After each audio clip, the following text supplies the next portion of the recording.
Hi, இன்றைக்கி நம்ம என்ன பார்க்க போகிறோம் அப்படின்னா பலாக்கொட்டையை வச்சு அல்வா. இந்த பலாக்கொட்டையை நல்லா வேக வச்சுட்டு அந்த மேலே இருக்கிற வெள்ளை கலர் தோலை ரிமூவ் பண்ணிடணும்.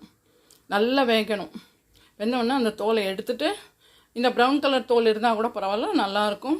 அதனோட 2 முந்திரி, ஏலக்காய், கொஞ்சமாக தண்ணி விட்டு விழுது மாதிரி அரைச்சி எடுத்துக்க போகிறேன். வேணால் கொஞ்சம் நம்ம தேங்காயும் சேர்த்துக்கலாம், ரொம்ப ஃப்ளேவர் நல்லாயிருக்கும். தேங்காயும் இப்போ நான் போட போகிறேன். நெக்ஸ்ட்டு இது முந்திரியை ஆல்ரெடி நெய்யில் ரோஸ்ட் பண்ணி எடுத்து வச்சுருக்கேன்.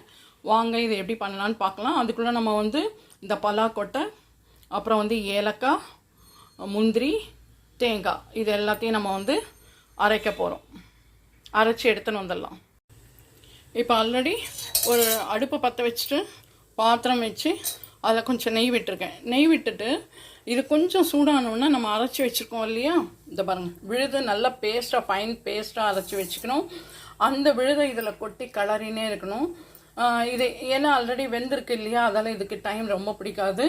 அதுக்கப்புறம் வெல்லத்தை நல்லா உருக்கி பாகு எடுத்து வச்சுருக்கேன். இது லாஸ்ட்டாக நம்ம முந்திரி போட போகிறோம். வாங்க எப்படி பண்ணலான்னு பார்க்கலாம். இப்போ இதை நெய் காஞ்சாச்சு. இப்போ இதை அரைச்சி வச்சுருக்க விழுதை நம்ம இதில் சேர்க்க போகிறோம். சேர்த்து கைவிடாமல் கலர போகிறோம். இது நிறைய தண்ணி விடாமல் திக்காக அரைக்கணும். இப்போ இதை ஆல்ரெடி நெய் விட்டு நம்ம நல்லா கிண்டின்னு இருக்கோம். இது கொஞ்ச நேரம் இது மிக்ஸ் ஆனாலே போகிறோம். இப்போ நம்ம என்ன பண்ண போகிறோம், நம்ம பாகு எடுத்து வச்சுருக்கோம் இல்லையா, ரொம்ப பாகு அந்த பாகெல்லாம் வேணாம், சும்மா மெல்ட் ஆனால் போகிறோம், அவ்வளோதான். உங்களுக்கு எவ்வளோ ஸ்வீட்னஸ் வேணுமோ அந்த அளவுக்கு இதை சேர்த்துக்கோங்க. சேர்த்துட்டு கைவிடாமல் நம்ம கலர வேண்டியது தான். சர்க்கரை வேணுனாலும் நீங்கள் சர்க்கரை சேர்த்துக்கோங்க. அப்புறம் வெண்ணிலா ஃப்ளேவர் எசன்ஸ் வேணுனாலும் நீங்கள் விட்டுக்கலாம். நான் இன்றைக்கி ஏலக்காய் தான் சேர்த்துருக்கேன். வீட்டில் இருக்கிற இன்க்ரீடியன்ட்ஸ் வச்சு தான் நம்ம பண்ண போகிறோம். எல்லாமே எப்போவுமே சொல்வேன் அதே தான். வெண்ணிலா எசன்ஸும் இருக்கும் எல்லார் வீட்லேயும், சில பேர் வீட்டில் இருக்காது இல்லையா, அதுக்கு தான். ரொம்ப நல்லா வரும். இதில் கொஞ்சம் நெய் பிடிக்க தான் பிடிக்கும். என்றைக்கோ ஒரு நாள் தான் அல்வா சாப்பிட போகிறோம், அதால் கொஞ்சமாக நெய் அப்பப்போ தான் விடணும். இந்த கண்டெய்னரை பற்றி ஆல்ரெடி உங்களுக்கு சொல்லியிருக்கேன். நிறையெல்லாம் நெய் பிடிக்காது. நம்ம கொஞ்சம் எக்ஸஸாக விட்டால் கூட அந்த நெய்யெல்லாம் இந்த ஓரத்தில் நின்றுடும். ஸ்வீட்டு வெல்லமும் உங்களுக்கு கம்மியாக தான் பிடிக்கும், அதால் கம்மியாக தான் விட்டுருக்கேன் நான்.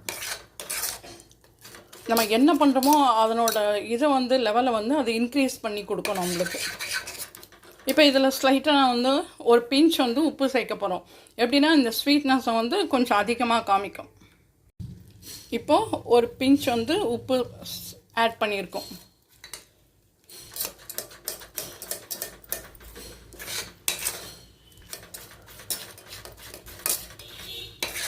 ரொம்ப நல்லாயிருக்கும், செஞ்சு பாருங்கள். ஏன்னா நம்ம இந்த சீசனில் தான் இதெல்லாம் நம்ம செஞ்சு சாப்பிட முடியும். இதே மாதிரி பலாக்கொட்டையில் இன்னொரு ரெசிபியோடு நான் திருப்பி அவங்கள மீட் பண்ணுவேன், சரியா?